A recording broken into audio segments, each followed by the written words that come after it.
మొరటోడు అని వాళ్ళు వీళ్ళు ఎన్నెన్ని అన్న పసి పిల్లవాడు నవ్వాడు.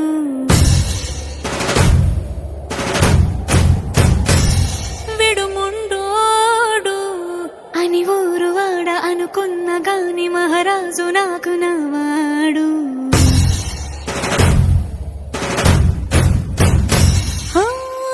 మాట పెడుసైనా మనసులో వెన్న రాయిలా ఉన్నవాడిలోన దేవుడెవరికి తెలుసును నాకన్నా. సూసేకి అగ్గిరవ్వ మాదిరే ఉంటా